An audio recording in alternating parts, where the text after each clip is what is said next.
જૂનાગઢ મહાનગરપાલિકાને ચૂંટણીને લઈને હવે પ્રચાર જોરશોરથી ચાલી રહ્યો છે. ભાજપ અને કોંગ્રેસ બંને પક્ષો મતદારોના ઘરે જઈને પ્રચાર કરી રહ્યા છે. આ વિશે વિગતે વાત કરીએ આ વિડીયોમાં. નમસ્કાર, આપ જોઈ રહ્યા છો વાઇબ્સ ઓફ ઇન્ડિયા અને મારું નામ છે અફનાન. જૂનાગઢ મહાનગરપાલિકા ચૂંટણીને લઈને ઉમેદવારો પ્રચાર કરી રહ્યા છે.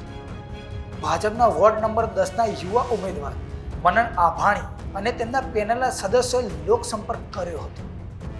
ભાજપના ઉમેદવારે મતદાતાઓના ઘરે જઈને પ્રચાર કરવામાં આવ્યો હતો. લોકસંપર્કમાં નીકળેલ ઉમેદવારોએ જણાવતા કહ્યું કે ભાજપે કરેલ વિકાસના કામને લઈને લોકો ભાજપને મત આપશે.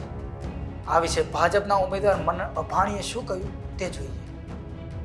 ભારતીય જનતા પાર્ટી હંમેશા વિકાસની વાત લઈને પ્રજાની વચ્ચે જાય છે. 2014થી લઈને 2025 સુધી મહાનગરપાલિકામાં જ્યારે ભારતીય જનતા પાર્ટીનું શાસન હતું ત્યારે ભારતીય જનતા પાર્ટીએ જૂનાગઢના વિકાસ માટે કાર્યો કર્યા છે. તે વિકાસની વાત લઈને ભારતીય જનતા પાર્ટી પ્રજા વચ્ચે મત માંગવા માટે જવાની છે.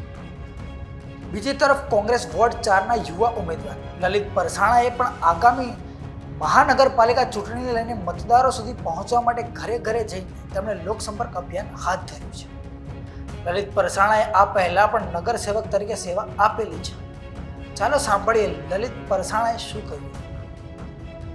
જૂનાગઢ મહાનગરપાલિકાની ચૂંટણીને 16 તારીખે મતદાન છે, ત્યારે આજે મહાદેવના આશીર્વાદ લઈ અમે ચૂંટણી પ્રચારનો પ્રારંભ કરેલો છે. અમારા જે 4 ઉમેદવાર છે કોંગ્રેસ પક્ષના, એને પેનલ ટુ પેનલ મતદાન થાય અને ચારેય ઉમેદવાર વિજેતા બને એવી મહાદેવના ચરણો પ્રાર્થના કરવા આવ્યા છીએ. અમે વિસ્તારના જે લોકો છે એના પ્રશ્નો માટે, પ્રાથમિક સુવિધાના પ્રશ્નો માટે સતત દોડતા રહ્યા છીએ. ગમે ત્યારે કોઈનો પણ ફોન હોય તો ફોન ઉપર અમે કામ કરાવેલા છે. અને જ્યારે 2 જ સીટ હતી અમારી કોર્પોરેશનમાં કોંગ્રેસ પક્ષની, ત્યારે અમે તાકાતથી આખા જૂનાગઢના પ્રશ્નો પણ ઉપાડેલા છે. વિસ્તારના કામ, જૂનાગઢના પ્રશ્નો, અમે વિપક્ષની ભૂમિકા અમારી રીતે, અમારી તાકાત મુજબ અને ન્યાયિક રીતે લોકોને સંતોષકારક કામગીરી થાય એ રીતના બજાવેલી છે.